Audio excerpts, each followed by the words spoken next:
Pemirsa, menjelang pertemuan penting antara Iran dan Amerika Serikat serta Israel untuk mencapai kesepakatan perang yang terjadi antara kedua belah pihak, akankah perdamaian bisa terwujud? Atau justru ini akan kian membuat eskalasi konflik? Kita akan bahas hal ini bersama pengamat yang sudah bergabung bersama kami. Ini adalah Profesor Suzy Sudarman yang saat ini sudah bergabung bersama kami. Selamat sore, Prof. Suzy. Selamat sore, terima kasih atas undangannya. Terima kasih juga sudah bergabung bersama kami di Berita Satu Breaking News untuk kali ini, Prof. Suzy. Ini kan Iran langsung menutup kembali Selat Hormuz begitu ya. Begitu kemarin Israel itu melancarkan serangan ke Lebanon. Dan ini serangannya juga menimbulkan ratusan korban begitu. Nah, penutupan Selat Hormuz ini karena pihak Iran menganggap ada pelanggaran gencatan senjata, sementara Amerika menilai kalau Lebanon itu tidak masuk ke perjanjian gencatan senjata itu, lalu apa yang bisa kita pelajari atau bisa kita cermati dari situasi ini, Prof? Pertama, Israel adalah faktor yang tidak bisa diprediksi. Dia akan menggunakan segala cara untuk mengganggu hubungan Amerika Serikat dengan Iran. Karena tampaknya sekarang Donald Trump sudah kesal dengan Israel. Karena selalu membuat malu Amerika Serikat. Jadi Israel tidak diikut sertakan dalam perundingan dengan Iran ini, sehingga dia menggunakan segala macam cara untuk mensabotase lah kurang lebih perdamaian yang akan diwujudkan melalui negosiasi. Lalu makin lama makin jelas, karena Amerika itu realis, mitra yang paling cocok dengan Amerika Serikat adalah Iran, karena sama kuatnya, sama kemampuannya, dan tidak pernah melakukan hal-hal yang mempermalukan Amerika Serikat seperti Netanyahu. Baik, Prof. Jadi ini bisa dibilang rasa-rasanya Amerika Serikat itu seperti mendapatkan pukulan yang telak di muka begitu ya, karena apa yang dilakukan sekarang ini, apalagi Iran kemudian berani untuk menutup kembali Selat Hormuz itu begitu ya. Tidak, dia sebetulnya ingin keluar dari konflik ini. Dia hanya mendampingi Israel. Ternyata kan Israel tidak bisa diprediksi apa yang akan dilakukan. Dan selalu membuat malu dan membuat kisruh, padahal Amerika ingin cepat-cepat keluar dari arena pertempuran. Karena ternyata dia menghadapi lawan yang tangguh. Jadi ini seperti hukum alam ya. Hukum alam akan secara normal akan mendorong nantinya Amerika Serikat untuk bermitra dengan Iran, andai kata menginginkan Timur Tengah yang stabil. Baik, artinya Prof, kalau kita mencoba untuk mundur ke beberapa waktu yang lalu ketika katakanlah kedua belah pihak mengupayakan untuk bisa masuk ke gencatan senjata, termasuk kemudian 10 poin yang diajukan oleh Iran ini diterima oleh Amerika Serikat. Apakah ini bentuk bahwa memang Amerika Serikat merasa ya memang sudah waktunya ini untuk diselesaikan begitu, tidak perlu lagi diperpanjang, dan mari kita masuk ke area perundingan seperti itu? Ya, harganya mahal. Tentunya seorang yang sedang mengalami gangguan di dalam negerinya, yaitu Donald Trump, akan cepat-cepat keluar dari wilayah yang tidak ada penyelesaiannya kalau dilanjutkan. Karena melibatkan kelompok-kelompok di dalam Timur Tengah, kawasan Timur Tengah itu yang tidak bisa juga dijadikan mitra yang reliable ya. Tapi Prof, kalau kita melihat apa yang kemudian terjadi paling tidak hari Kamis waktu Amerika Serikat, kalau saya tidak salah. Ini kan kemudian Gedung Putih menyatakan bahwa Lebanon itu bukan bagian dari gencatan senjata begitu. Ini pernyataan apa yang bisa kita lihat dari sini? Apakah ini upaya dari Amerika Serikat untuk melindungi sekutunya, dalam konteks ini Israel? Sama sekali tidak ya. Kayaknya ini adalah satu cara dari Israel untuk menjebak Iran untuk membela Hizbullah proksinya, sehingga memperpanjang konflik, karena nanti akan dilihat oleh Amerika sebagai upaya dari sekutu untuk melindungi kekerasan yang diwujudkan ke Israel. Tapi saya kira ini masanya sudah matang ya untuk Amerika Serikat meragukan kebijakan Israel, meragukan konsistensi kemanusiaannya Israel. Karena mau tidak mau, Amerika mempunyai nilai kemanusiaan dan nilai yang demokratis yang sebenarnya terluka oleh kebiadaban yang dilakukan oleh Netanyahu dengan membunuh sekian banyak orang Palestina, ratusan ribu, dan sekarang ini dengan pengejaran kaum Hizbullah di Lebanon telah membunuh 300 orang dan melukai 1.000 orang. Itu kan banyak sekali ya. Jadi Amerika pasti akan merasa dirugikan kalau misalnya peperangan ini meluas menjadi seluruh kawasan atau regional war. Itu yang tidak diinginkan. Sehingga saya melihat kata-kata dari pejabat Amerika Serikat seperti J.D. Vance tetap berpegang teguh bahwa negosiasi itu adalah sesuatu yang terbaik. Oke, kalau begitu. Prof. Suzy, ini kan kita juga melihat bahwa perundingan ini akan segera berlangsung begitu ya, yang kira-kira akan digelar besok begitu. Sementara Iran sampai sekarang ini juga masih menutup Selat Hormuz. Apakah ini kemudian bisa paling tidak mengerem, kalau tidak menghentikan secara utuh begitu ya, serangan-serangan yang akan dilakukan oleh Israel ke depan? Ucapan dari Wakil Menteri Luar Negeri Iran mengatakan Hormuz terbuka, hanya semua kapal harus berkonsultasi dengan Iran karena banyak ranjau yang ditanam di sekitar Selat Hormuz. Jadi masuk akal menurut saya. Jadi bukan ditutup karena kehendaknya untuk mensabotase perundingan, tetapi justru memberikan kehati-hatian kepada siapapun yang ingin menggunakan Selat Hormuz. Oke, baik kalau begitu. Tapi kalau kita melihat Selat Hormuz ini selalu menjadi katakanlah fokus begitu dari perundingan yang akan kembali berlangsung sebentar lagi. Seberapa penting sebetulnya Selat Hormuz ini untuk Amerika Serikat, Prof. Suzy? Ini miskalkulasi dari Amerika Serikat. Miskalkulasinya itu menyebabkan unintended consequences, konsekuensi yang tidak diduga-duga. Konsekuensi itu berupa keraguan negara Teluk akan reliability dari Amerika Serikat. Yang kedua, Selat Hormuz yang tadinya tidak menjadi fokus dari Iran, akhirnya sekarang difokuskan oleh Iran menjadi satu wilayah yang bisa ditutup dan dibuka sesuai dengan kehendak kekuasaan Iran. Jadi sebetulnya ini merugikan sekali, bukan hanya kira-kira negara adidaya bersatu padu dengan Israel semua jadi sukses. Ternyata ada miskalkulasi, dan miskalkulasi ini akan merubah semua karena negara Teluk menjadi ragu-ragu, lalu Abrahamic Accord juga tidak sesukses seperti diperkirakan sebelumnya.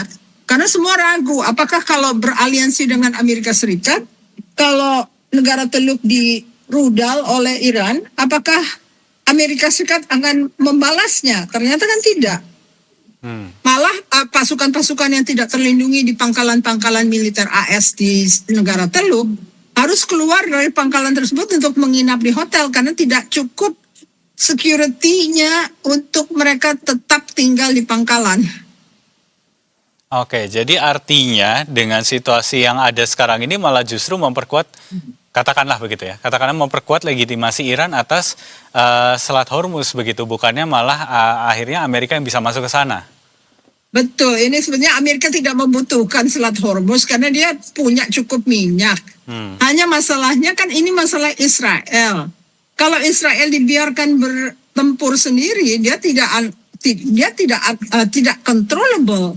Harus dikontrol gitu karena Netanyahu adalah orang tidak bisa ditebak apa yang akan dilakukan dan melakukan mati-matian apapun juga asal kehendaknya itu terwujud di wilayah tersebut, yaitu memperluas teritori, mengambil teritori orang lain, membunuh dan menggenosida. Ini kan semua rancangan dari Zionisme. Jadi sebetulnya orang Yahudi nggak apa-apa karena itu kan agama ya. Yahudi boleh baik, tapi Zionis ini harus dikurangi kekuasaannya. Dan sepertinya warga negara Amerika dan pejabatnya sekarang mulai sadar bahwa mereka salah memilih kawan. Dan akhirnya harus dianjurkan agar tidak lagi berhubungan akrab dengan Israel. Itu yang suara-suara yang sekarang beredar di Amerika Serikat. Oke, Prof, saya teringat pernyataan Donald Trump beberapa waktu yang lalu yang menyatakan bahwa ya urusan dengan Iran katakanlah begitu sudah selesai sebetulnya. Dan karena negara-negara lain tidak membantu ketika kemarin ada upaya untuk menyerang Iran, maka sekarang negara-negara lain itu ketika mencoba untuk mendapatkan minyaknya yang melalui Selat Hormuz, ya mereka bisa upayakan sendiri begitu. Jadi apa yang sebetulnya bisa kita baca dari pernyataan itu? Realisasi dari Amerika Serikat, tatanan dunia itu tidak lagi seperti tatanan dunia setelah Perang Dunia Kedua. Sekalipun akan diacak oleh dia karena ini adalah rejim baru, tidak semudah itu menata kembali world order yang ada akhirnya karena miskalkulasi Amerika Serikat melahirkan regional powers. Nah, regional powers kalau misalnya di Middle East jelas yang kuat dan bisa terbaca adalah Iran. Karena rakyatnya kebanyakan Syiah. Lalu kita lihat di Asia Tenggara. Kalau ASEAN bisa menjadi mitra Amerika Serikat, kenapa tidak? Jadi kita salah pilih kebijakan luar negeri. Kebijakan luar negeri Indonesia harusnya seputar kawasan Indo-Pasifik. Jangan jauh-jauh pergi ke Timur Tengah karena itu bukan wilayahnya. Nah, ini kan sebetulnya harus jadi pertimbangan rakyat Indonesia. Kita butuh sebuah regional power yang bisa mengamankan kawasan Indo-Pasifik. Baik, kalau begitu. Terkait dengan situasi yang ada sekarang, begitu kemarin ada serangan dari Israel ke Lebanon, kemudian kita juga akan mudah-mudahan melihat perundingan akan benar-benar berlangsung mulai besok, sementara pengamanan sudah mulai diperketat di kawasan Pakistan hari-hari ini. Apa yang bisa kita ekspektasi dari situasi yang akan muncul di kawasan Timur Tengah akhir pekan ini paling tidak sebelum nanti kita bicara jauh ke depan setelah perundingan antara Amerika Serikat dan Iran mungkin akan menemukan kesepakatan? Ada dua perkiraan yang unpredictable, yaitu sikap Saudi Arabia dan sikap Israel. Karena tetap Saudi Arabia tidak bisa menerima bahwa Iran adalah sebuah kekuatan regional yang harus diperhitungkan oleh Amerika Serikat.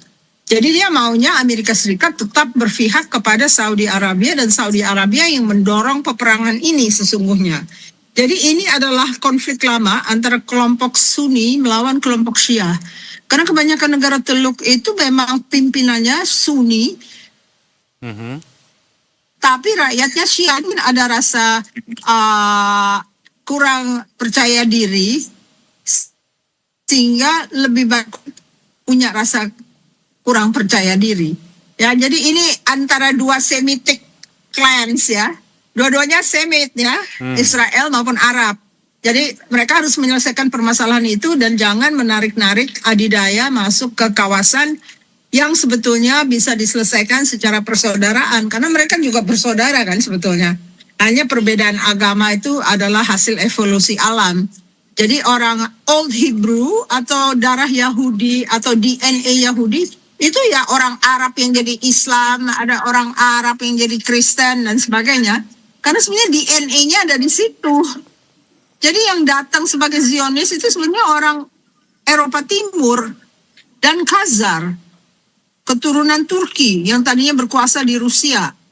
Lalu tiba-tiba mereka melihat teritori ini dan mengklaim itu sebagai landasan untuk mendesain masa depan bahwa Israel adalah negara di mana orang-orang Semitik Yahudi itu bisa menghuni. Padahal mereka datangnya dari Eropa Timur. Jadi semacam kolonialisasi dari wilayah yang sebetulnya wilayah orang kuno yang DNA-nya adalah asli Yahudi. Tapi perkembangan zaman menyebutkan mereka berganti agama. Dan kalau kita lihat ucapan Rabbi setelah Lebanon dibom, Rabbi itu menyatakan jangan membiarkan rumah-rumah ibadah orang yang menyembah idols. Mereka menganggap agama-agama setelah Yahudi itu penyembah idols. Jadi masjid nggak boleh ada, gereja nggak boleh ada. Anda bayangkan ya. Jadi rabbinical Judaism itu sesungguhnya membenci agama-agama lain yang lahir setelah agama Yahudi. Jadi mereka melakukan pembunuhan itu memang ada gejolak dari dalam dirinya yang menginginkan sebuah negara karena mereka itu ateis, tidak berdasarkan agama. Dan agama itu harus dimusnahkan. Oke. Ya, itu dia. Baik, kalau begitu. Terakhir, Prof, sebelum kita tutup perbincangan kita untuk hari ini, kita melihat juga perkembangan di dalam negeri Amerika. Ada situasi bahwa ada upaya untuk impeachment terhadap Trump. Anda melihat perkembangannya seperti apa dan juga bagaimana pengaruhnya ke konflik yang sedang berlangsung di kawasan Timur Tengah? Apakah ini akan meredakan konflik yang akan terjadi beberapa waktu ke depan? Agak meredakan karena Trump tentunya takut ya. Trump dan Hegseth melakukan war crimes ya, kriminalitas perang karena tidak mau mengikuti etika perang. Lalu anak-anak kecil, institusi sipil dan sebagainya dihancurkan oleh mereka. Nah, bagaimana cara melakukan penghindaran dari impeachment ini? Mungkin dengan uang-uangnya military industrial complex dan teknologi yang sebetulnya menjadi konconya Trump dan Hegseth, mungkin bisa menyumbang uang kepada para politisi Demokrat dan Republikan, mungkin situasinya akan berbeda lagi. Karena politik Amerika itu politik kotor sebetulnya, politik antara kelompok kepentingan. Nah, kelompok kepentingan itu kalau banyak uangnya, dia bisa mendefinisikan politiknya. Di sini beratnya. Baik. Karena itu kita bisa menunggu ancaman dari military industrial complex dan teknologi, perusahaan teknologi kepada politisi-politisi, kalau kamu tidak menghentikan proses impeachment ini, kami tidak akan menyumbang untuk kampanye Anda. Pasti gitu. Oke, jadi ini memang situasinya cukup kompleks begitu ya, apa yang terjadi di Timur Tengah, kemudian di internal dari Amerika Serikat sendiri begitu yang ternyata juga berpengaruh ke sana. Nanti kita akan lihat seperti apa perkembangannya setelah ini. Ketua Pusat Studi Amerika Universitas Indonesia, Profesor Suzy Sudarman. Terima kasih Prof. Suzy sudah bergabung bersama kami di Terima Berita kasih Satu atas Breaking News. undangannya, mudah-mudahan bermanfaat. Mudah-mudahan terima kasih banyak dan hati-hati di jalan Ibu. Selamat beraktivitas kembali. Terima kasih.